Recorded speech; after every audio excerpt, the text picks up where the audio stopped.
Allez. Amiral. Bonjour. C'est pas amiral. Bonjour. Je vous en prie. Asseyez-vous. Amiral, vous avez intégré l'école navale il y a plus de 25 ans.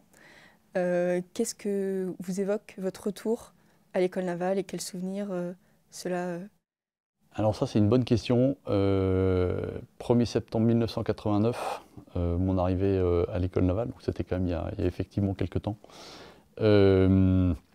D'abord, c'est un lieu un peu emblématique de la marine, l'école navale. C'est là où tout le monde est passé, à peu de choses près. Et donc c'est un retour qui est toujours assez sympa, de revenir un peu aux sources, et de voir un peu ce qui a changé, ce qui n'a pas changé, entre guillemets.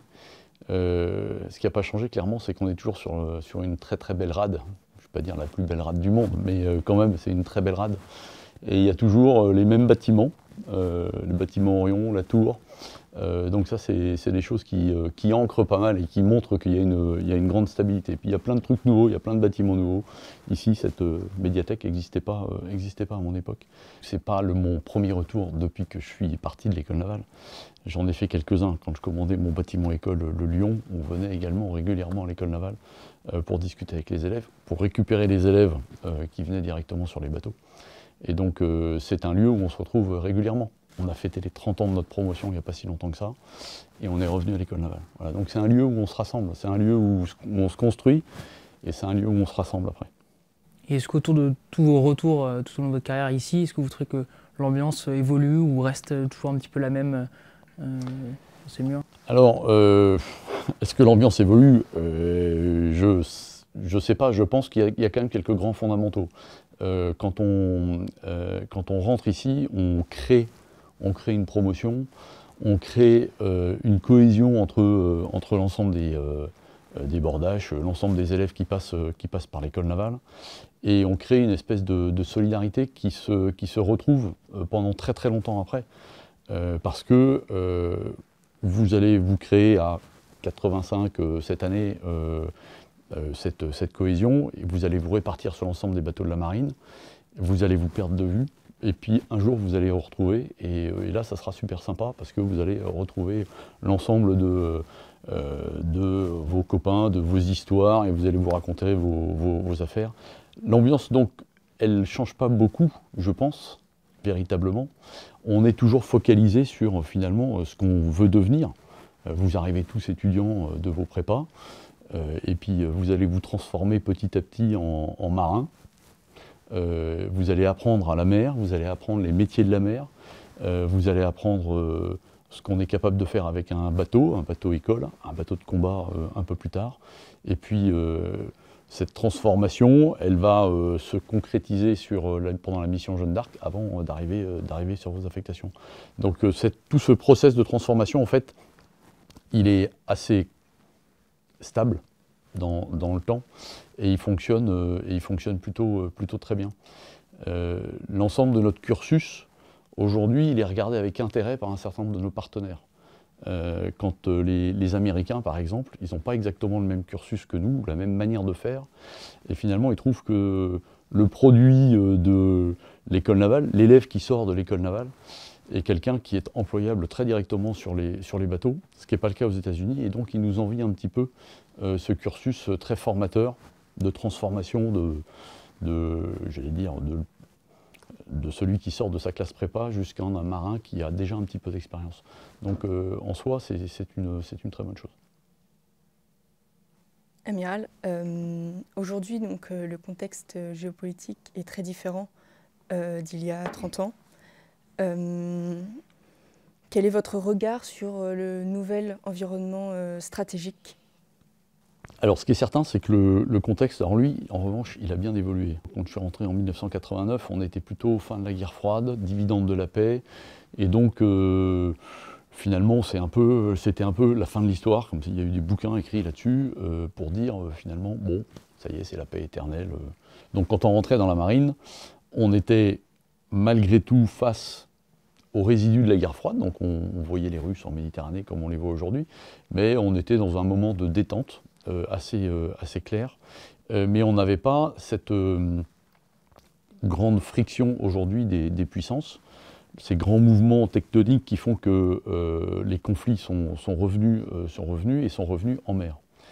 Les vrais changements, c'est que des grandes puissances, et notamment la Russie, ont rompu des espèces de tabous et donc ont envahi des pays, ce qui a provoqué une profonde déstabilisation du monde.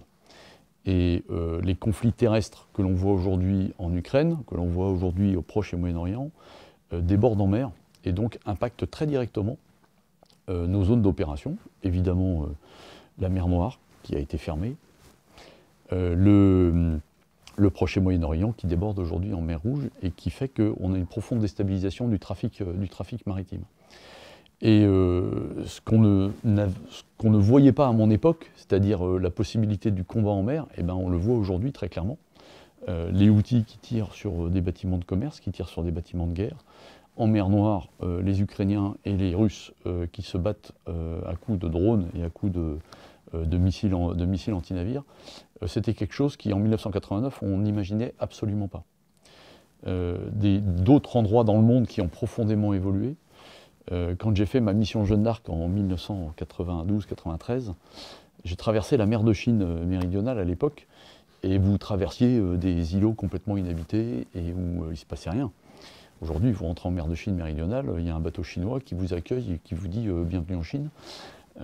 Et donc tout ça a profondément changé. Il y a une espèce de prise de conscience que la mer est importante, de prise de conscience que sans la mer, on ne peut pas avoir une économie développée, et donc une volonté des puissances de maîtriser la mer, leur flux logistique, et donc une augmentation des marines de combat, notamment la marine chinoise, mais pas que la marine chinoise, un peu partout dans le monde. Les pays réarment pour se protéger leurs approches, protéger leurs flux maritimes de manière à protéger leur économie. Et donc ça a profondément changé la vision du monde aujourd'hui. Et donc qu'est-ce que ça change pour les marins aujourd'hui à la mer et pour nous plus tard, surtout si on ne l'avait peut-être pas forcément vu venir, ou comme vous dites, les Alors je ne sais pas si on ne l'avait pas vu venir, parce que en fait, en réalité, quand je regarde tous les discours de mes prédécesseurs, ils l'ont tous annoncé. La grande différence par rapport à mes prédécesseurs, c'est que tous mes prédécesseurs disaient il faut se préparer à la crise, il faut se préparer à la guerre. Et moi je dis maintenant, il ne s'agit plus de se préparer à la crise. On est dans la crise, on est dans la guerre. J'ai rencontré certains de mes partenaires il n'y a pas longtemps dans un symposium international. Certains m'ont dit on est en guerre. Et pour vous, ça va changer pas mal de choses par rapport à ce que j'ai pu vivre. Quand on arrivait sur nos bateaux, on se disait bon, on va aller faire nos premières armes sur un bateau, et puis on va monter tranquillement en compétences. En fait, vous allez arriver sur des bateaux et vous allez être déployé très rapidement dans des zones qui peuvent être des zones de combat. Et donc le niveau que vous allez devoir atteindre très rapidement, il va être assez élevé. La marche sera probablement un peu plus dure à franchir. Voilà. Parce qu'on fait face à cette multiplication des violences, et quand on regarde les missions de la marine aujourd'hui, que vous soyez dans le Grand Nord en Atlantique, que vous soyez en Méditerranée, que vous soyez en mer Rouge, en océan Indien, vous allez rencontrer la friction, vous allez aller au poste de combat. Et donc, ce n'est pas quelque chose qui est juste théorique. Et vous montrez au poste de combat avec vos équipes, avec vos équipages, dans des zones sous menace. Ça, c'est la vraie différence. Aujourd'hui, quand vous me demandez qu'est-ce qui a changé dans le monde, non seulement vous avez des crises, mais elles sont toutes en même temps. Ça, c'est quand même une grande particularité. La violence est complètement désinhibée. On n'imaginait pas en 1989 qu'une milice comme les Houthis tirerait des missiles balistiques contre des navires de commerce. C'était totalement inimaginable comme scénario. Et pourtant, c'est ce qui arrive aujourd'hui. Et on a une autre caractéristique qui est assez forte et qui n'existait pas véritablement à notre époque, ou en tout cas on n'en avait pas confiance, c'était le changement climatique. Le changement climatique aujourd'hui draine énormément de choses, énormément de sujets. Quand je rencontre mes homologues, et notamment mes homologues du Pacifique ou de l'océan Indien, pour eux c'est quelque chose d'absolument vital et critique. Et ils font extrêmement attention à tous ces changements climatiques.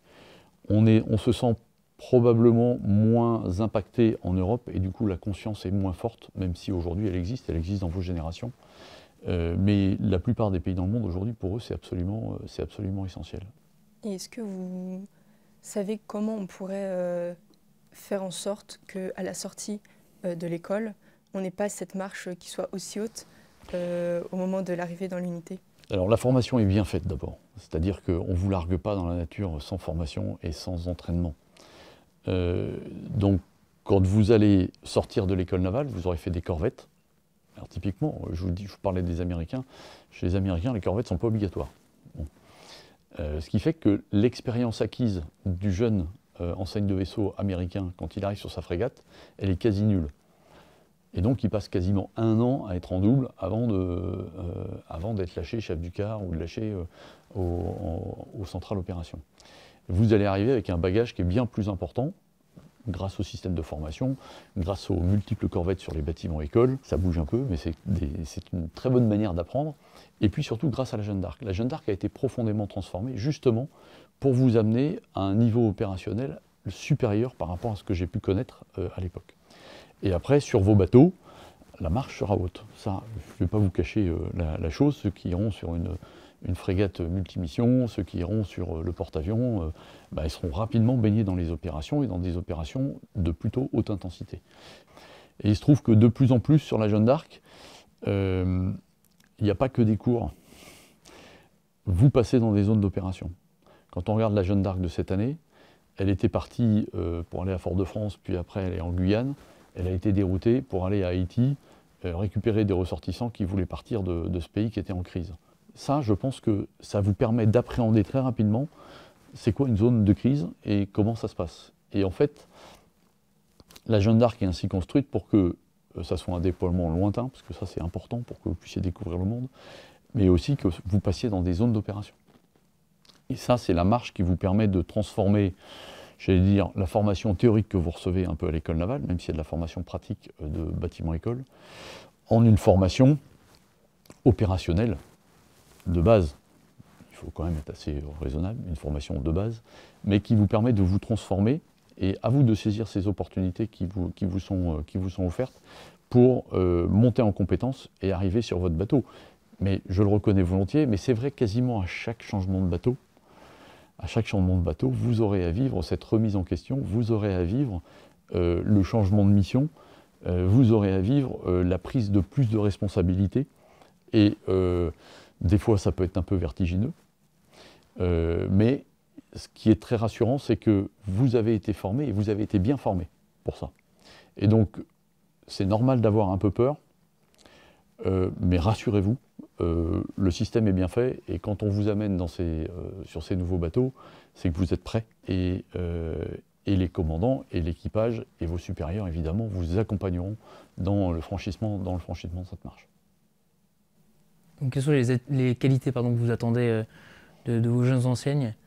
Qu'est-ce que vous attendez de nous en fait en tant que grand chef demain au combat, peut-être très vite, ou même sur nos unités? Alors d'abord, que vous ayez conscience que vous entrez dans un monde qui est compliqué, dans un monde qui est assez dangereux en réalité, que vous ayez une grande curiosité pour comprendre ce qui se passe réellement. Vous êtes officier, vous allez devenir chef sur vos bateaux. Il faut d'abord maîtriser son outil, l'outil de combat qui est un bateau de guerre, ce qui est généralement pas très simple, c'est déjà des systèmes assez complexes. Pour ça, il faut travailler, il faut beaucoup travailler. Il faut comprendre l'environnement dans lequel on est. Comprendre l'environnement dans lequel on est, c'est d'abord s'ouvrir au monde, essayer de comprendre les grandes problématiques historiques, géopolitiques et de l'actualité des crises d'aujourd'hui. Tout ça, ça repose sur un socle de connaissances que vous travaillez ici aujourd'hui. Pour comprendre la crise en mer Rouge, si vous n'avez pas regardé un peu l'histoire du Proche et Moyen-Orient, de la bande de Gaza, d'Israël, etc., eh ben, vous n'aurez pas le socle suffisant pour comprendre l'ensemble de ce qui est en train de se jouer. Or, ça, vous en avez besoin. Vous avez besoin de vos connaissances de marin, que vous êtes en train de construire. Vous avez besoin de vos connaissances techniques. Et après, vous avez vos compétences de savoir-être. Et ça, c'est absolument indispensable. Vous avez commencé ici, évidemment, à construire votre stature de demain futur chef. Et donc, pour ça, apprendre à diriger des hommes au combat, c'est quelque chose qui n'est pas très simple et qui s'apprend avec l'expérience. Et donc, cette capacité à prendre en main les responsabilités de chef, chacun à son niveau, chef de secteur, petite équipe, chef de service, un peu plus grosse équipe, chef de quart en passerelle, la direction du bateau, puis un jour commandant. Ça, c'est ce qui va vous faire grandir. Et donc, pour grandir là-dedans, Il n'y a pas de recette miracle. Je pense qu'il faut être naturel d'abord. Il faut avoir conscience des responsabilités qu'on prend. Ensuite, il faut être à l'écoute de son équipe, son équipage quand on est commandant, être à l'écoute, et puis donner le cap, ordonner, donner le cap de la mission. Donc, tout cet ensemble de compétences que vous êtes en train d'acquérir vont vous servir à devenir des chefs demain. Et vous avez comme devoir de devenir de bons chefs. Voilà. Donc il y a un savoir-être, un savoir-faire qui sont absolument indispensables. Vous en avez acquis normalement les compétences, les fondamentaux ici. Vous les mettez en pratique tranquillement en mer aujourd'hui comme chef du car, etc. Ce que je peux vous conseiller, c'est de regarder ceux qui sont vos chefs aujourd'hui quand ils sont en passerelle, le commandant d'un bateau, quand vous faites des corvettes, et d'essayer de prendre du recul et de vous dire j'aurais fait quoi à sa place dans cet événement-là, dans cette mission-là, j'aurais fait quoi? Honnêtement, avec une espèce d'introspection, et puis d'analyser après, finalement, est-ce qu'il a bien fait? Est-ce qu'il n'a pas bien fait? Est-ce que j'aurais fait différemment? Comment je prends de l'expérience sans forcément être encore en posture de chef.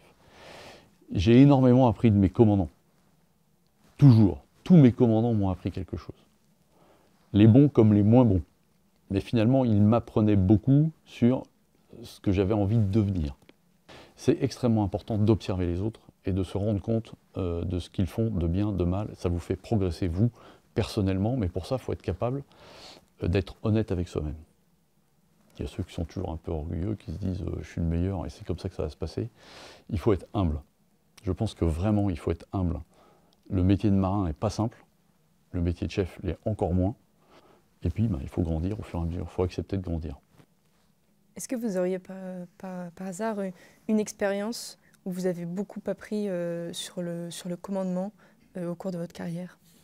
Alors, j'ai eu de la chance, entre guillemets. Il y a plusieurs moments dans ma carrière où j'ai eu de la chance. Sur mon premier bateau, le Ventose, qui sortait à peine des chantiers de l'Atlantique à l'époque, donc autant vous dire que le bateau a vieilli un peu, j'ai été chef d'équipe de visite lors de l'embargo à Haïti. Et ça a été une première expérience très forte, puisque je partais tout seul avec mon équipe de commandos sur des bateaux qui étaient tous différents. Alors, on pouvait y avoir un bateau cubain, un bateau jamaïcain, un bateau américain, etc. Ça m'a énormément fait progresser parce que ça m'a donné une vision finalement du chef qui est un peu tout seul et qui doit se débrouiller avec tous les canons conformes qui arrivaient. Donc ça m'a pas mal marqué.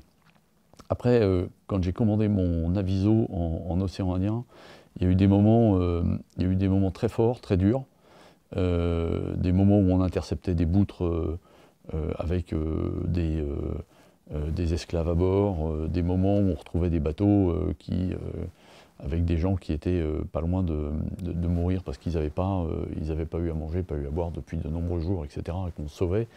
Des moments où on interceptait de la drogue, des moments donc assez forts, où finalement, tous les jours, il se passe quelque chose en océan Indien, quelque part. Et puis, des moments encore plus forts avec le Chevalier Paul, où là, c'est ce que je vous racontais sur le combat, quand la décision avait été prise d'aller au large de la Syrie pour faire des frappes contre le régime syrien. Quand vous êtes en dessous, quand vous montez au poste de combat, que vous êtes commandant de votre bateau, là vous avez une espèce d'introspection, vous vous posez un certain nombre de questions. Et donc la question assez forte qui vous prend aux tripes, c'est: est-ce que je suis prêt à faire face à l'événement qui va arriver? Est-ce que mon équipage est prêt? Est-ce que j'ai donné toutes les instructions qui font que chacun va réagir comme il faut? Et puis, après, vous avez une espèce de, non pas de libération, mais après, tout se met en place et puis tout se déroule parfaitement. Donc, vous avez à peu près réussi votre mission de commandant, etc. Mais c'est des moments qui sont assez forts. En fait, c'est des moments où il y a un peu tout le monde qui se retourne vers vous et qui regarde. Chef, on fait quoi? Et on attend de vous un ordre, ou en tout cas une direction, un cap. Et pour ça, il faut être capable d'analyser, de prendre du recul et d'être prêt à ça, prêt à décider. Donc c'est des moments qui sont très forts en fait. Ces moments opérationnels où vous avez la cristallisation de tout ce que vous avez appris, de tout ce que votre équipage est capable de délivrer. Et puis, ça part. C'est des moments extraordinaires. Dans ce moment un peu difficile où la mission est parfois compliquée, comment est-ce qu'on explique justement, comment est-ce qu'on doit expliquer à nos subordonnés qui s'interrogent peut-être parfois sur le sens de la mission, surtout si elles sont risquées, dans les endroits un peu reculés et difficiles? Alors, il faut beaucoup expliquer. Je pense que ça commence comme ça. Alors, sur les bateaux, il y a toujours un battle rythme. Hein. Tous les jours, il y a des moments où on explique les choses. Mais il y a un moment qui est plus fort, c'est le soir, où le commandant, rassemblé avec ses officiers et puis des membres de l'équipage, on fait le point d'opération. Et là, dans ma manière de faire, il y avait la mise en perspective de ce qu'on était en train de faire, toujours, de manière à ce que les gens comprennent pourquoi on fait ces activités, pourquoi on est là, vers où on va, etc. Et ça, c'est extrêmement important que chaque jour, on puisse remettre en perspective ce qui s'est passé, de manière à expliquer la dangerosité de ce qu'on peut faire, ou à rassurer sur le fait qu'on est prêt et on va y aller et ça va bien se passer. Alors, je me souviens que sur le Chevalier Paul, au briefing opération, le soir, les mécanos avaient un peu de mal à venir au départ. C'était surtout un briefing opération avec les ops qui venaient, et les mécanos ne venaient pas. Et donc j'avais pris l'habitude, en fait, après le briefing opération du soir, j'allais au PC Machine et je refaisais le briefing. Et plus ça allait dans la mission, plus il y avait de mécanos au briefing du soir au PC Machine. Et en fait, c'était gagné. Ça veut dire que, en fait, tout le monde venait rechercher l'information. Il faut que vous donniez, vous, commandant l'information, que vous expliquiez, vous, pour pas qu'il y ait des fantasmes qui puissent se développer, sur la réalité de ce qu'on est en train de faire. Oui, des fois, c'est évidemment dangereux, bien sûr. Puis après, il y a des moments particuliers où il faut expliquer qu'on va vivre un moment peut-être un peu particulier. Et donc là, c'est la fameuse communication du commandant, quand il va en passerelle. Et je peux vous dire que quand vous utilisez le micro en passerelle, que vous dites communication du commandant, il y a à peu près tout le monde qui s'arrête à bord et tout le monde qui écoute. Il ne faut pas le faire souvent, mais quand vous le faites, c'est que vous requérez l'attention de tout l'équipage. Et ça, c'est des moments qui sont assez forts.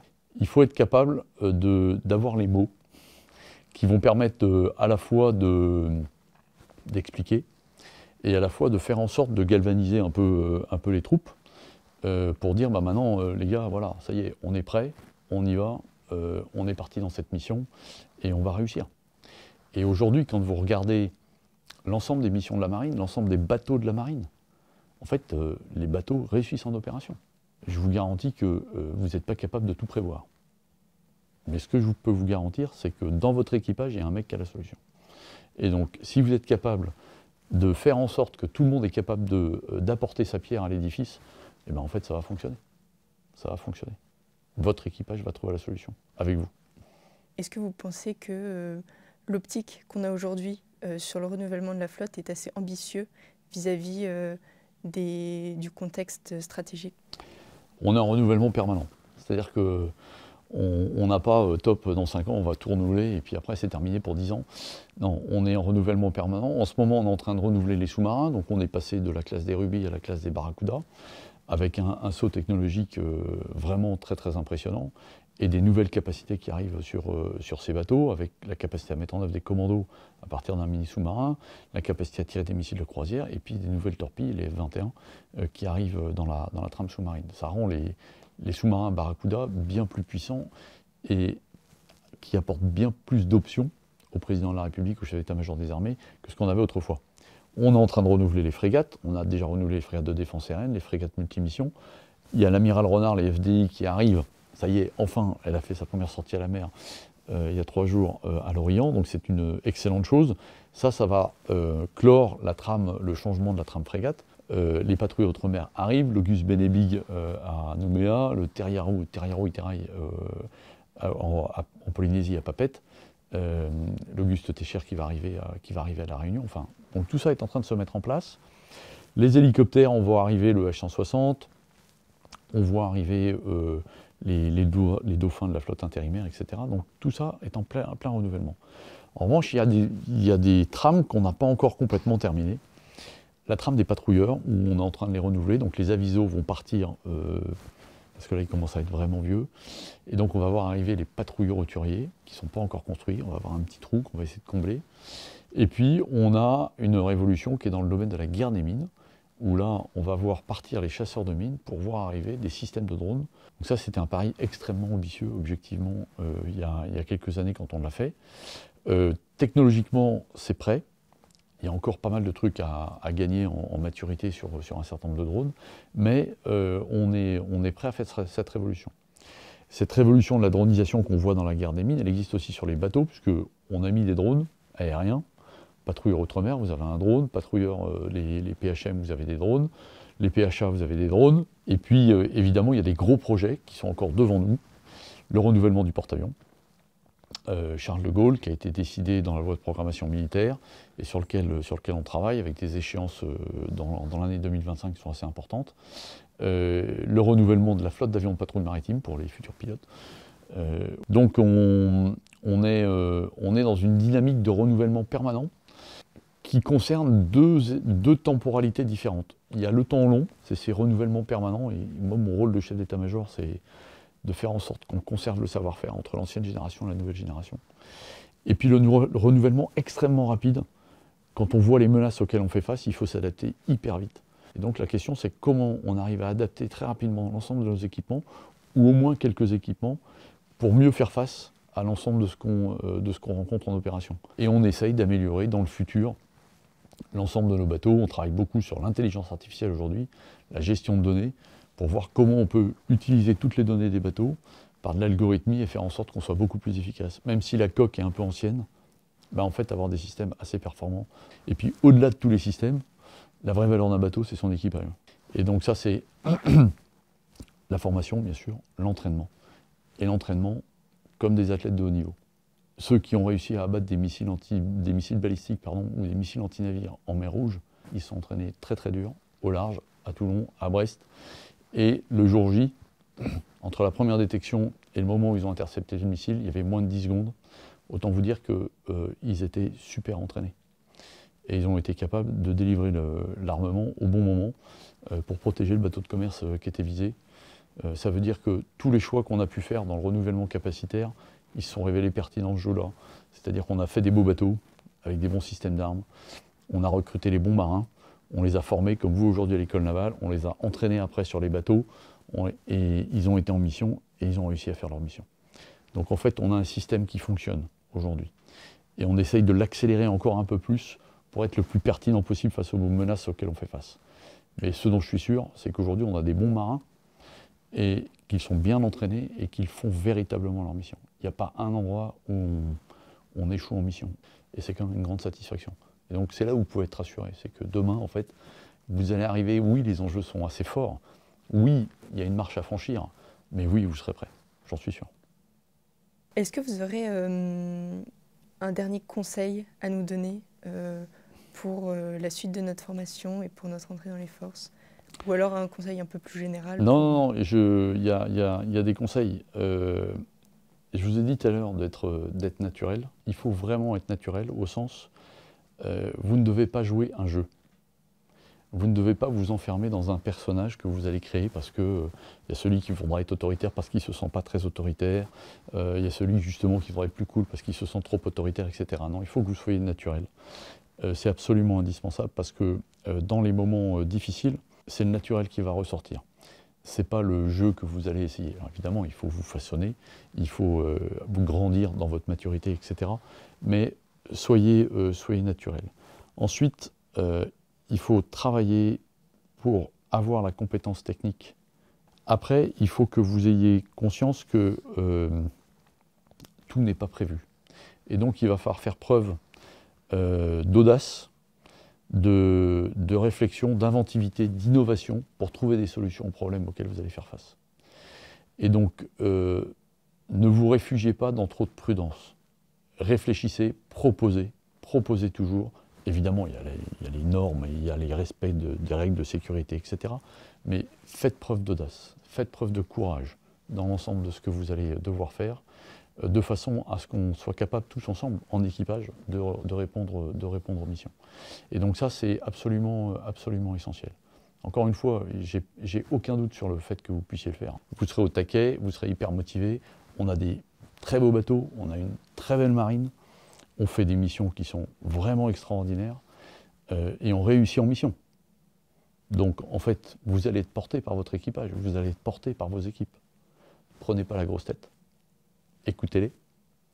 Décidez, parce qu'on va vous demander de décider. Décider, c'est discerner. Discerner, c'est voir quels sont les enjeux et prendre la direction. Il faut être courageux pour décider. Parce que décider, c'est renoncer, toujours un petit peu quelque part. Et donc, faites preuve de courage, faites preuve d'audace. Voilà. Et tout ira pour le mieux. Voilà. En tout cas, ce qui est sûr, c'est qu'on compte sur vous. Parce qu'on a besoin de la génération montante. Moi, je suis au crépuscule de ma carrière, mais vous êtes à l'aube de votre carrière. Et donc, là, je vous sens bien, je vous sens prêt. Et donc, ben voilà, continuez à travailler, continuez à vous former chaque jour. Et puis, soyez prêts. On peut compter sur nous. Super. Merci beaucoup en tout cas pour cet échange. Merci à vous, Amiral. Bon courage à vous, puis bon courage à tous ceux qui nous écoutent. Voilà. Merci, Amiral. Merci.